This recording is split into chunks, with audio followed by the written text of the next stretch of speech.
Aishwaryambika real estate వారి నూతన venture Vijayawada Amaravati రాజధాని కంచికచర్ల ఔటర్ రింగ్ రోడ్ సమీపంలో CRDA layout plots DTCP plots చదరపు గజం 3,900 రూపాయల నుండి 7,900 రూపాయల వరకు తాడేపల్లి వారధి నుండి 3 కిలోమీటర్లు చదరపు గజం 14,500 రూపాయలు ఇళ్ల ప్రక్కన ఇళ్ల స్థలాలు.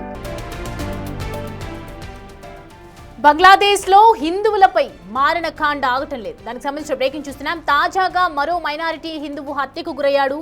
మైమెన్ సింగ్ లోని భలూకాలో ఓ బట్టల ఫ్యాక్టరీలో పనిచేస్తున్న బజేంద్ర బిశ్వాస్ అనే ఆన్సార్ సభ్యుడిని సహోద్యోగి కాల్చి చంపాడు. హంతకుడు అన్సార్ సభ్యుడు నోమన్ మియాను పోలీసులు అరెస్ట్ చేశారు. అయితే ప్రమాదవశాత్తు తుపాకీ పేలిందని చెప్తున్నాడు నిందితుడు. ఫ్యాక్టరీ సిబ్బంది బజేంద్ర బిశ్వాస్ ను బాలూకా ఉపజిల్లా హెల్త్ కాంప్లెక్స్ కు తరలించారు. అప్పటికే చనిపోయినట్లు వైద్యులు ప్రకటించారు. మృతదేహాన్ని పోస్ట్ మార్టం నిమిత్తం మైమెన్ సింగ్ మెడికల్ కాలేజీ హాస్పిటల్ మార్చురీకి పంపారు.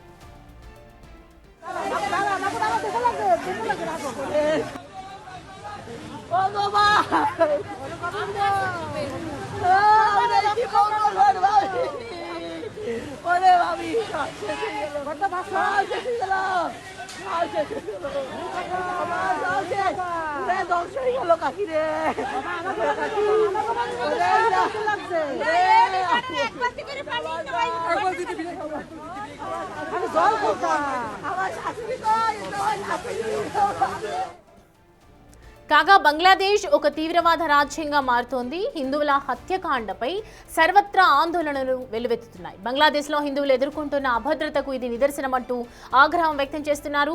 2 వారాల్లో ఇది 3వ హిందువు హత్య కావటం కలకలం రేపుతోంది. డిసెంబర్ 16వ తేదీన మైమెన్ సింగ్ లో దీపు చంద్రదాస్ ను హత్య చేశారు. దైవ దూషణ చేశాడంటూ ఆయనను దారుణంగా కొట్టి కాల్చి చంపేశారు మతోన్మాదులు. ఈ సంఘటన జరిగిన కొన్ని రోజులకే మరో సంఘటన చోటు చేసుకుంది. రాజ్భరిలోని హొసై దంగా గ్రామానికి చెందిన అమృత్ మండల్ అలియాస్ సామ్రాట్ అనే యువకుడిని దారుణంగా కొట్టి చంపేశారు.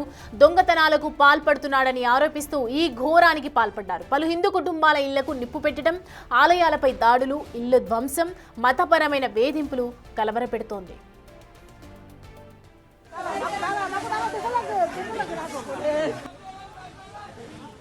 రైట్, ఈ అంశానికి సంబంధించి పూర్తి డీటెయిల్స్ అడిగి తెలుసుకుందాం. ప్రతినిధి శివ మనకి అందుబాటులో ఉన్నారు. శివ, చూస్తున్నాం బంగ్లాదేశ్ పరిస్థితి కనిపిస్తోంది. ఆలయాలపై దాడులు కావచ్చు, ఇళ్ల ధ్వంసం, దీని అంతటికీ రీజన్ ఏమై ఉంటుందని అనుకోవచ్చు? రైట్ సౌమ్య, బంగ్లాదేశ్ లో హింసాకాండ మారుతుంది. ఈ హింసాకాండ హిందువుల పట్ల శాపంగా కూడా కనిపిస్తూ ఉంది. ఇప్పటికే 2 హిందువుల పైన దాడి చేసి వారిని హతమార్చారు. దీపు చంద్రదాస్ అలాగే అమృత్ మండల్ అనే హిందూ యువకుల హత్య ఉదంతాలు మరొక ముందే మరో హిందువు పైన దాడి చేశారు, హత్యకు గురయ్యాడు. అయితే సెక్యూరిటీ గార్డ్ గా విధులు నిర్వహిస్తున్న బజేంద్ర బిశ్వాస్ 42 సంవత్సరాల బజేంద్ర బిశ్వాస్ సహ ఉద్యోగి తన దగ్గర ఉన్న గన్తో కాల్చి చంపినట్లుగా కూడా ప్రత్యక్ష సాక్ష్యం చెప్తున్నారు.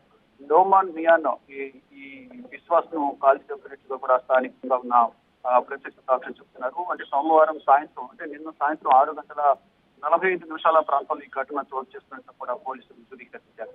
అయితే ఇద్దరు కూడా సరదాగా మాట్లాడుకుంటున్న సమయంలోని వారి దగ్గర ఉన్న తుపాకులు ఏవైతే ఉన్నాయో అవి బిశ్వాస్ వైపు ఉంది. ఆ సమయంలోనే అనుకోకుండా ఆ ట్రిగర్ తగలడం వల్ల ట్రిగర్ తగలడం వల్లే విశ్వాస్ కు తగిలింది.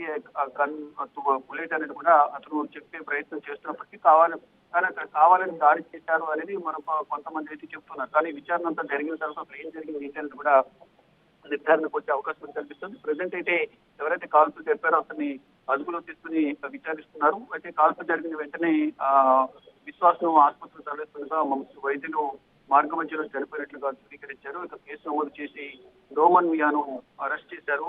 విశ్వాస్ మృతి కారణాలపై సుదీర్ఘమైన లోతైన దర్యాప్తు అయితే కొనసాగిస్తున్నట్టు తెలుస్తోంది. అయితే బంగ్లాదేశ్ లో కొనసాగుతున్న అల్లర్లలో గతంలో 25 సంవత్సరాల దీపు చంద్ర అలాగే ఇంకొక వ్యక్తి పైన కూడా అమృత్ మండల్ పై కూడా దాడి చేసిన తర్వాత మళ్ళా ఇప్పుడు హిందువులపై మరింత దాడులు ఎక్కువ అవుతున్నాయి. ఈ రోజు సెక్యూరిటీ గార్డ్ గా విధులు నిర్వహిస్తున్న విశ్వాస్ పైన తోటి ఉద్యోగి కాల్పులు జరిపారు అనేది అందరూ చెప్తున్నారు. కానీ దీంట్లో కాల్చి చంపారా, నిజంగానే సరదాగా మాట్లాడుకున్న సందర్భంలో ఆ ట్రిగర్ వేలు తగిలి మిస్ఫైర్ అయిందా ఏంటనేది కూడా ఇంకా ఈ రోజు జరిగే విచారణలో తెలిసే అవకాశం అయితే కనిపిస్తా ఉంది. Right Shiva, thanks updates. Right, మనం చూస్తూ ఉన్నాం కదా బంగ్లాదేశ్ పరిస్థితి మాత్రం హిందూ మతతత్వం అనేది ఎంత హింస పాలవుతుంది, అక్కడ ఉన్నటువంటి హిందూ వాళ్ళకి ఎంత విభేదాలు చూపిస్తున్నారు, వాళ్ళు ఎంత భావోద్వేగానికి గురవుతున్నారు అనేది మనకు క్లియర్ కట్గా అర్థమవుతుంది. ఆలయాలపై ధ్వంసం చేస్తూ ఉన్నారు. ఒకవైపు బంగ్లాదేశ్కి సంబంధించినటువంటి ప్రభుత్వం చేతిలో కూడా ఏమీ లేకుండా అయిపోయింది. వాళ్ళు కూడా ఇక్కడ జరుగుతున్నటువంటి బంగ్లాదేశ్లో జరుగుతున్నటువంటి అల్లర్లకు కూడా భయపడిపోతున్నటువంటి పరిస్థితి. దీనికి సంబంధించి మరి ప్రభుత్వం ఇంకా ఏం చర్యలు తీసుకుంటుంది, ఎలా రియాక్ట్ అవుతుంది, ఇక్కడ ఉన్నటువంటి హిందూ వాళ్ళు ఏం చేస్తారు అనేది కూడా వేచి చూడాల్సిందే.